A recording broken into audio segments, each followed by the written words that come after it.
Hi, this is Bob Perkins with Inside Sales Studio. We're coming to you live here from the 2016 Leadership Summit in Chicago, and I'm super happy to have Kyle Porter with us. Kyle, how are you doing today? Doing well. Happy to be here. It's an awesome day. That's great. Kyle's with SalesLoft, founder and CEO, and has seen some tremendous growth. But today we want to tap into a little bit of your expertise, sharing some best practices. This is the Monday Morning Sales Minute.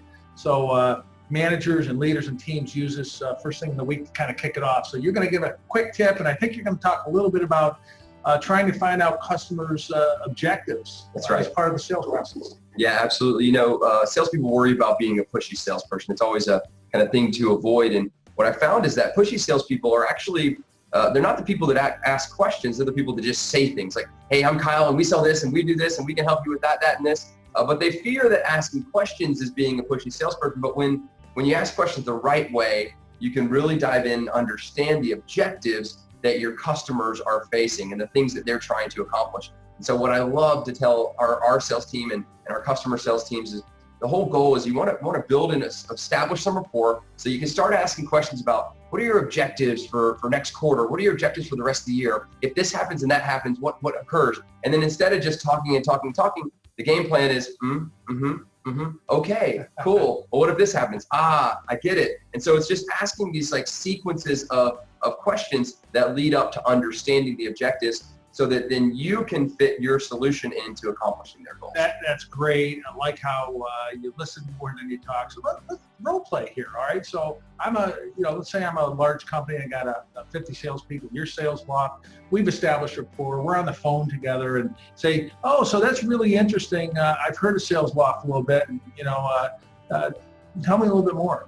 Yeah, so I'll probably lead off with just one kind of like, here's a high level of what we do, and I'd love to ask you some questions so I can learn more about your business, right? So I can better serve you, because that's where you want to get. Yeah. So I'd say something like, we're helping businesses increase the amount of qualified opportunities they put in the pipeline. And I'd love to learn if there's, help us determine together if there's a fit there. Sure. So do you mind if I ask you some questions to just, help serve you best? Sure. Cool. Sounds good. So what are you trying to accomplish for the rest of the year from a revenue perspective? I know you mentioned you sit in some board meetings and the board's looking at these sales goals. What are your sales goals? Well, we ramped up 20% headcount.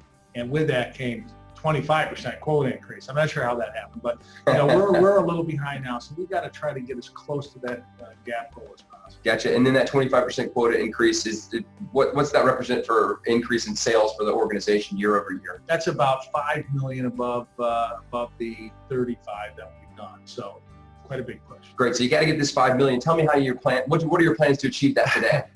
Well, we hired 8 new headcount, right? So I'm hoping to get those folks producing as quick as possible. And what do you think that needs to happen to the amount of qualified opportunities that you all see on a regular basis? Does that number need to go up? It sure does. So Kyle, we'll just stop it. That was great. I know something you did. I couldn't answer those yes or no. You started with, what does that mean? What does that mean? Right? So I had to describe it. So excellent. Yeah, just get you talking, and then you kind of unlock the keys to the kingdom so that we can then show you how whatever our solution is, help serve those needs. So often, I think, Kyle, we as salespeople here, we want to jump to that solution before we ask all those questions and really get down to the sales goals. Is that your point today? That's right, absolutely. If you can really ask the right questions, you can unlock the keys to the kingdom of your customers and then deliver your solutions as the answer to those needs. Real good tip. Bob Perkins here with Monday Morning Sales Minute. Kyle Porter. Thanks, Kyle. And we're signing off from Inside Sales Studio. Have a great rest of the week.